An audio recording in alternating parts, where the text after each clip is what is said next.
Hola, vamos a dar continuación a la lectura del libro Mitología Maya. Cosmogonía Maya. Entonces creamos a los señores divinos para que cumplieran nuestros designios, y el que no funcionaba era destruido y creado de nuevo. Hablar de una sola y única cosmogonía maya es dejar fuera uno u otro periodo, e incluso a uno u otro pueblo que conformó la cultura maya.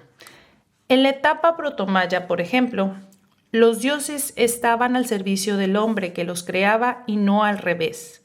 El dios que no funcionaba era destruido y con el mismo barro que había sido creado se fabricaba un nuevo dios para ver si funcionaba.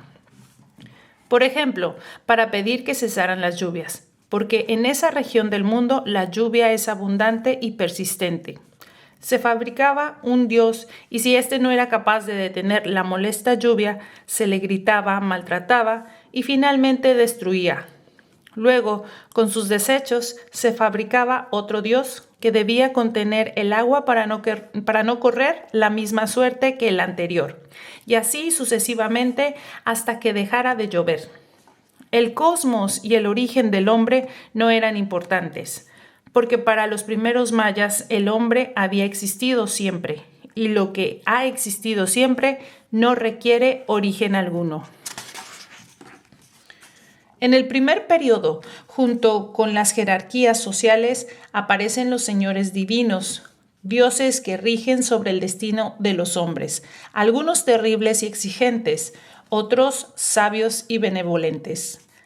También aparecen los aluches, pequeños seres elementales que cuidan del hogar y de la persona que les da de comer, pero que molestan a los intrusos y gastan crueles bromas a quienes los ignoran o los desprecian.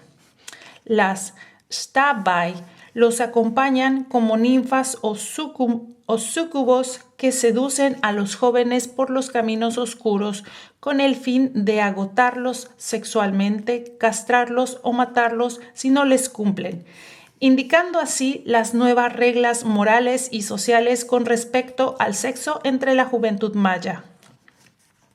Para el segundo periodo, ya hay una cosmogonía formal que habla del caos como principio generador del universo, porque este caos lo contiene todo.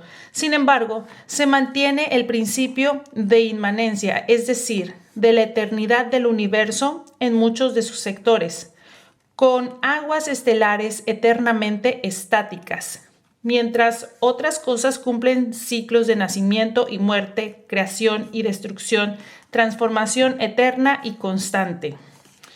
Para el tercer periodo ya encontramos al Sol Kin como eje y principio de todo, incluidos el tiempo y el espacio, de los ciclos de la vida y la fertilidad, y celoso dueño del destino de los hombres. Por supuesto, un periodo influye en el otro y es difícil establecer una línea cronológica con respecto a las creencias de la cultura maya, con impactos puntuales como el de los toltecas que introducen a Quetzalcóatl y a los 5 soles y de los Itzá, que se sienten mayas como el que más y van a reclamar un origen milenario común más allá de las grandes aguas.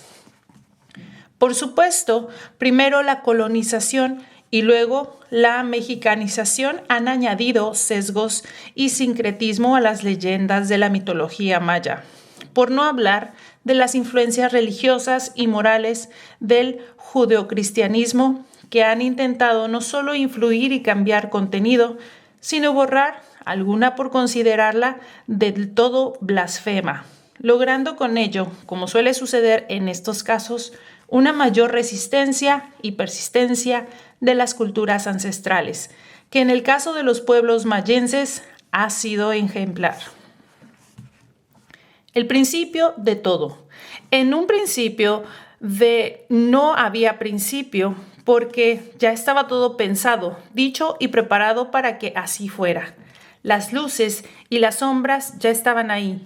El agua primordial, siempre estática, ya estaba ahí. La esencia de la existencia que nunca se acaba ya estaba ahí. Todo estaba en desorden y mal acomodado, pero estaba. En el desorden había de todo, solo había que escarbar para encontrar lo que se buscaba. Con lo que había se podían hacer cosas nuevas, porque cada cosa tiene en su interior el poder de otras cosas. Todo ya estaba ahí, unas cosas nuevas dentro de otras cosas viejas, solo había que rascar para sacar las cosas nuevas del interior de las cosas viejas, pero todo ya estaba ahí. El todo, que todo lo contiene, siempre ha estado ahí y siempre lo estará. Del orden y del desorden emanaron los señores divinos, que siempre habían estado ahí, pero que no habían rascado para salir. Los señores divinos vagaban por los cielos sin tener su alimento. Se hicieron muchos mundos como este, pero seguían sin alimento. Se crearon plantas con frutos y semillas, pero seguían sin alimento. Se crearon todo tipo de animales, grandes y pequeños, feos y hermosos, hábiles e inteligentes, pero seguían sin alimento. Crearon a los primeros hombres de carne como un animal más, pero seguían sin alimento. Crearon a los segundos hombres de lodo y arcilla como animal y sustrato de plantas, pero seguían sin alimento. Crearon a los terceros hombres de despojos y cenizas, como animal y mineral, pero seguían sin alimento. Crearon finalmente a los hombres de maíz y lo sembraron a su primera muerte. Y en su muerte les dieron conciencia, los volvieron a sembrar, y así los hombres creados los empezaron a venerar y a ofrendar. Y entonces los señores divinos por fin tuvieron su alimento, que no es otro que la veneración de los hombres. Desde entonces todo está regido por ellos, todo en su orden, como debe ser, natural, armónico y equilibrado. Todo en su lugar, que algún día volverá al desorden primordial donde se encuentra todo. 3 piedras. El cielo estaba plagado de señores divinos que brillaban con luz propia y rasgaban las sombras del espacio. Aquí no había nada, no había un aquí. De los despojos y de la misma sangre de los señores del cielo se empezó a formar nuestro mundo. Primero fue candente y de fuego, luego fue enfriado por agua que todo lo inundó. Ya estaba nuestro mundo dando vueltas por el cielo, pero no había nada, ni sol, ni luna por arriba, ni plantas, ni animales por abajo. Todo vacío, todo sin forma, todo oscuro y triste. Aquí nos trajeron los señores del cielo, pero como no había nada, pues había mucha hambre para ellos y para nosotros. Así que encendieron la luz del sol y de la luna, pero seguíamos con hambre. Luego trajeron las plantas y los animales, pero seguíamos con hambre porque no había dónde cocinarlos y crudos no eran de buen comer. Entonces los señores del cielo se pusieron a buscar y escarbar, hasta que consiguieron 3 grandes piedras y sobre ellas hicieron un fogón para cocinar los alimentos. Sin esas 3 piedras que contenían al fuego, no se hubiera cocinado nada, y el hambre nos habría matado a dioses y a hombres. Ya una vez comidos y satisfechos, ellos y nosotros, se dio por conformado nuestro mundo y el universo de arriba, y así empezamos a venerar a los brillantes señores divinos que pueblan los cielos, que nos dieron luz y nos mataron el hambre. Antes, aunque hubiera mucho, no había nada, porque de nada sirve que haya mucho si no hay nadie que pueda comer y contemplar maravillado la creación y su existencia. La inmanencia. Nadie nos creó. Aquí siempre hemos estado. No importa de dónde salimos, porque nosotros siempre hemos sido. Lo que importa es de dónde vinimos y por qué nos fuimos de allí. Antes del antes estábamos más allá de los cielos y de las grandes aguas, pero nos acercaron aquí porque hacíamos la guerra y éramos muy orgullosos, y pues nadie nos quería al lado. Luego estuvimos entre las grandes aguas, y ahí medramos y crecimos, sabios y fuertes, tanto que podíamos volver volando de donde nos sacaron. No tardamos en molestar y hacer guerras, hasta que vino la gran inundación, que la teníamos avisada, pero no hicimos caso. Así éramos de soberbios. No teníamos señores divinos, nosotros éramos los señores. Nadie nos creó, nosotros éramos los que creábamos todo, y lo que no servía lo destruíamos.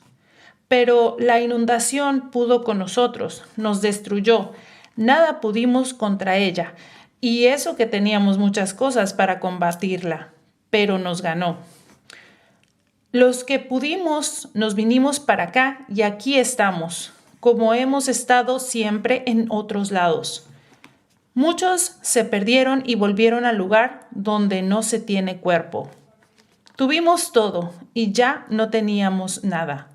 Había que crear todo de nuevo y ahí vino la separación, porque unos ya no queríamos crear nada y otros querían volver a crearlo todo. Unos pensamos que para vivir bien y en paz era suficiente con comer y no pasar frío. Otros pensaban que querían construir y volver a ser sabios y entendidos. Nosotros ya no quisimos la guerra y ellos querían volver a pelear. Nosotros no queríamos ser muchos, ellos querían crecer y ocuparlo todo. Crecieron y volvieron a decrecer. Triunfaron y volvieron a perder. Tuvieron y se volvieron a quedar sin nada. Crearon señores divinos y terribles demonios. Aparecieron y volvieron a desaparecer. Nosotros seguimos aquí, siendo lo que siempre hemos sido, y aquí seguiremos hasta que venga otra vez la gran inundación y nos tengamos que ir de aquí. Total, nosotros somos los verdaderos señores de los cielos y no necesitamos más que comer y contemplar sin pasar calor ni frío. Los 4 pilares del universo. Arriba y abajo es lo mismo. Todo está en un gran pañuelo con 4 esquinas y sus 4 colores. El norte es blanco y por él se va al mundo superior. El sur es amarillo y por él se va a las estrellas del cielo. El este es rojo y por él se va y se vuelve al origen. El oeste es negro y por él se va a lo desconocido o a la muerte. Cada esquina está sostenida por un Bakab o divinidad que soporta y protege su área. El norte está sostenido y sustentado por Saksimi. El sur está sostenido y sustentado por Hobnil. El este está sostenido y sustentado por Kansignal. El oeste está sostenido y sustentado por Hosan Ek. No estoy segura si así es la pronunciación porque no conozco esos nombres. Arriba y abajo es lo mismo. Las direcciones son las mismas para este mundo que para las estrellas. Y los hermanos Bakab vigilan la finitud de ambos reinos. El universo se mantiene en el gran pañuelo, pero nuestro mundo se mantiene sobre un cocodrilo que es el sostén del centro, de color verde, donde crece la ceiba sagrada de la vida y la existencia. Así fue creado todo para que sepamos de dónde venimos y a dónde ir. Los señores de los cielos los puedes encontrar en el norte de la tierra y del universo. Las estrellas, los grandes viajes y los héroes que nos dieron lugar los puedes encontrar en el sur de la tierra y del universo. A los descendientes y a los antepasados, al saber y al conocimiento, los puedes encontrar en el este de la tierra y del universo. A los muertos y a los destruidos, a lo oscuro y lo desconocido los puedes encontrar en el oeste de la Tierra y del universo. La naturaleza, la vida, la existencia, el alimento, la belleza, la armonía y la felicidad los puedes encontrar en el centro de la Tierra y del universo. Así fue creado todo para que estuviera ordenado y no faltara nada. Todo marcado para que nadie se pierda y sepa dónde se mete. Primero los cielos, luego la tierra, luego las plantas, luego los animales y al final el hombre que se lo encuentra todo puesto, ordenado y dispuesto. Todo lo demás es ignoto. Más allá de los pilares, nadie sabe lo que se encuentra. Powhatan, el cargador del cosmos. Cuando no había nada más que oscuridad y empezaron a nacer las estrellas, todo se caía, todo se iba para abajo y se perdía en el fondo. Nada se sostenía. Luego todo se iba para arriba, nada lo contenía y también se perdía. Luego se iba para un lado y para el otro y nada quedaba en su sitio. Pero principalmente caía, eternamente caía. Entonces apareció nuestro Señor Divino, Powhatan, que dijo: esto no puede ser, voy a poner remedio. Así que puso su espalda amplia y fuerte como caparazón de tortuga, para que las estrellas no siguieran cayendo y no solo en un haz de luz, sino en todos los lados y sentidos, como en el juego de la pelota, donde la pelota irradia para todos los lados posibles y no en un solo sentido. De esta manera cargó sobre su espalda todo el universo y lo contuvo para que no se fuera para arriba, para abajo o para los lados. Todo se puso en orden, ya nada caía ni se perdía, y así nació nuestra tierra, rodeada por grandes aguas, pero del cielo seguían cayendo piedras de fuego que acababan con todo lo que se encontraban. Powhatan vio lo que pasaba y dijo: esto no puede ser, voy a ponerle remedio. Entonces puso su gran espalda por todas las partes de nuestra tierra y la sostuvo por todos lados. Así la tierra no caía, ni bajaba, ni subía, y las grandes piedras de los cielos ya no se abatían sobre ella. Damos las gracias a Powhatan, que así protege a la tierra de la destrucción, y le hacemos sus ofrendas para que coma y esté contento, para que no se canse de cargar el universo, porque el día que se canse todo se vendrá abajo, se perderá en el fondo y todos nosotros moriremos. Sabemos que ese día llegará, porque somos ingratos y olvidamos a quienes nos cuidan y nos hacen el bien, y ya no recordaremos a Powhatan. Entonces él se cansará de cargarnos sobre su lomo y sufriremos la caída eterna. Lugar de señores divinos. Este es lugar de dioses. Nosotros estamos aquí de prestado. Somos creación de Itzamna, y alguno de nosotros puede tener esencia del cielo, pero la mayoría no somos más que reflejos que no servimos para nada. Cuando se caiga el cielo sobre nosotros, los dioses volverán a ocupar la tierra, jóvenes y viejos, únicos y diversos.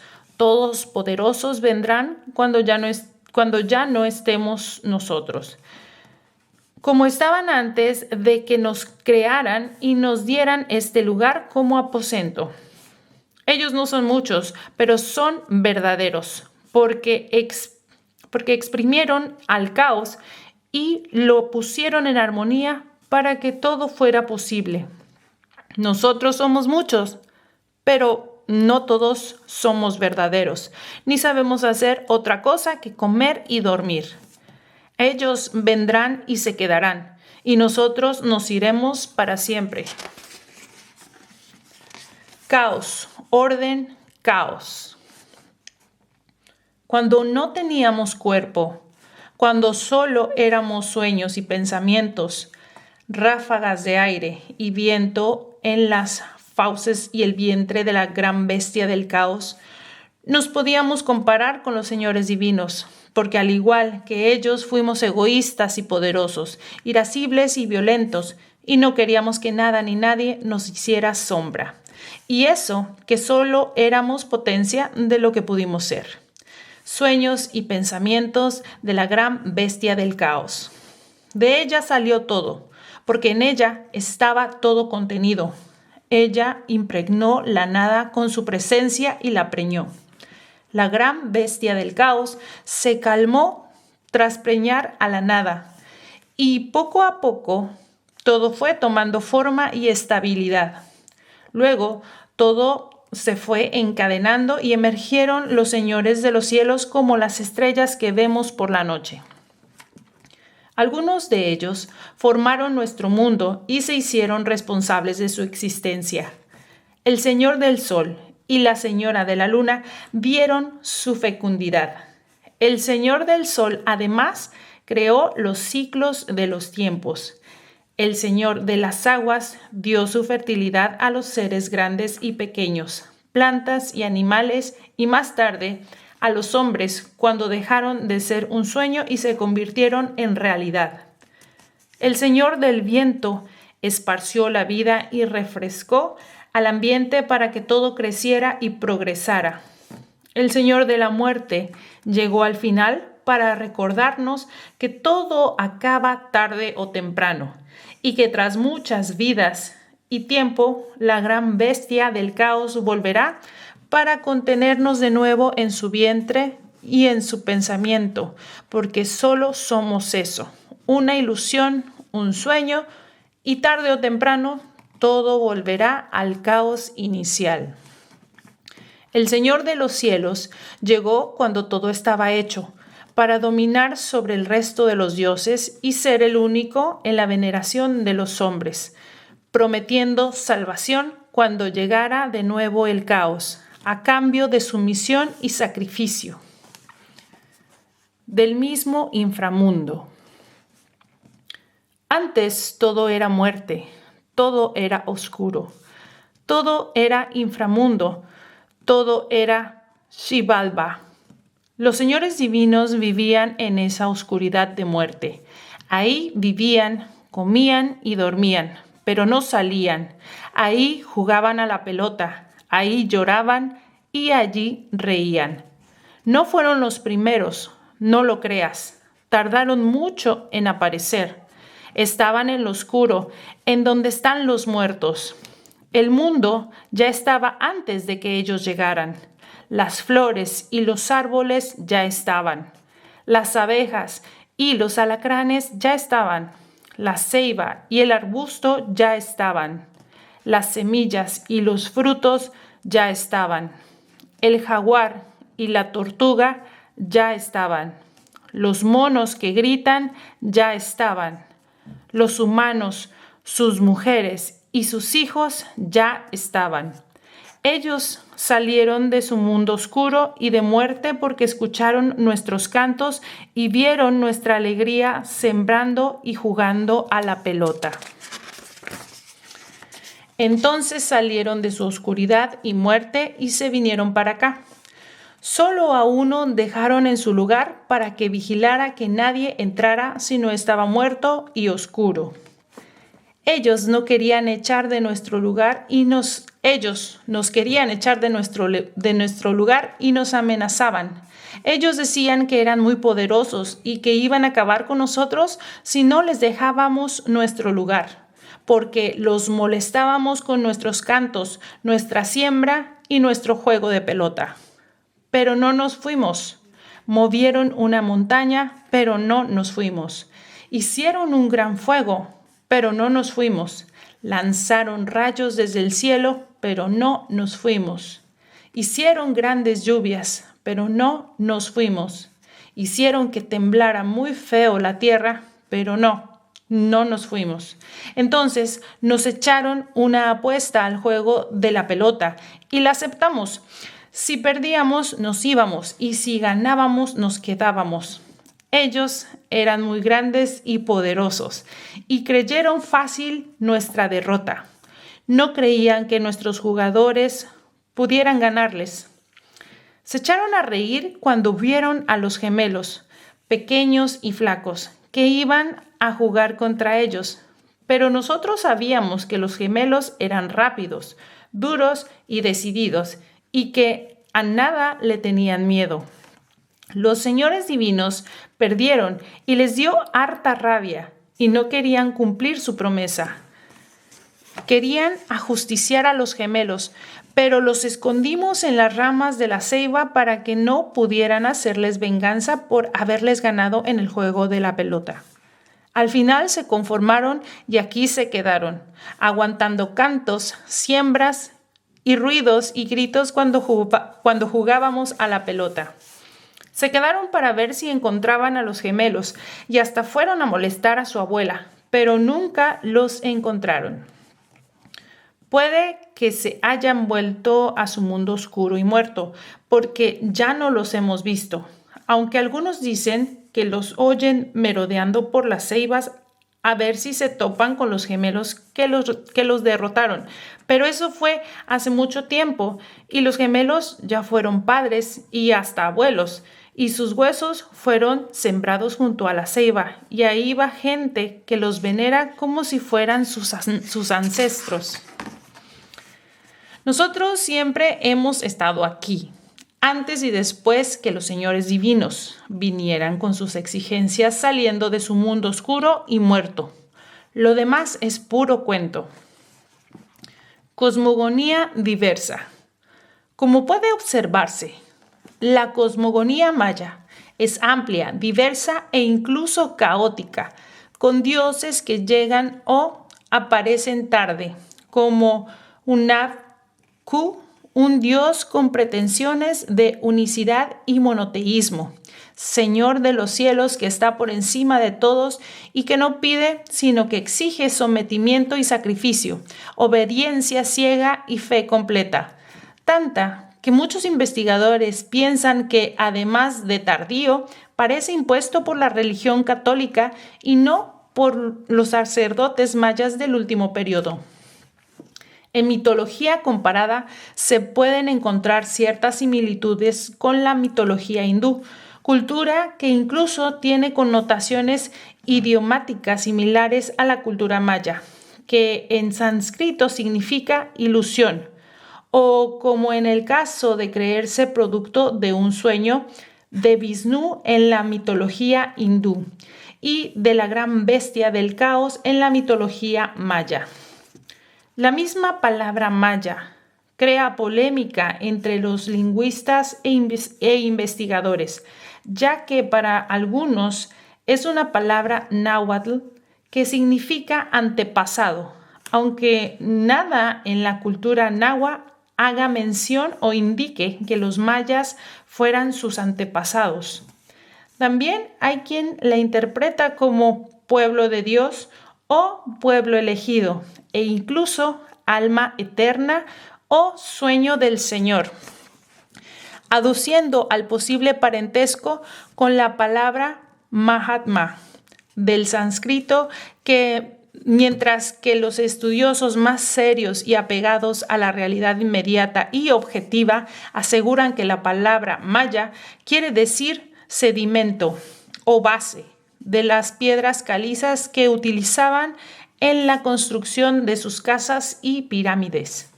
Por otra parte, la era protomaya y los pueblos mayenses de la actualidad no ayudan mucho en la dilucidación de los misterios de sus cosmogonías y mucho menos de la etimología de su lengua, sino que abundan en ellos. Tampoco los tres periodos nos sacan de dudas. Si bien es cierto que hasta el tercer periodo no aparece la gran mayoría de las estelas, los dibujos, las pinturas y los textos sagrados que nos hablan sobre sus creencias, que también mezclan unas leyendas con otras y a unos dioses con otros independientemente del periodo de su verdadera aparición en el panteón maya. Los dioses del Popol Vuh básicamente del inframundo, no corresponden con los dioses del Chilam Balam, y aunque los gemelos del Popol Vuh aparecen en muchas de las pinturas simbólicas de códices y pirámides, no se les da el rango de creadores de la humanidad ni de dioses propiamente dicho, aunque sí como estrellas de las constelaciones sureñas, lo que sí les otorga cierta divinidad más allá de su heroicidad en el Popol Vuh.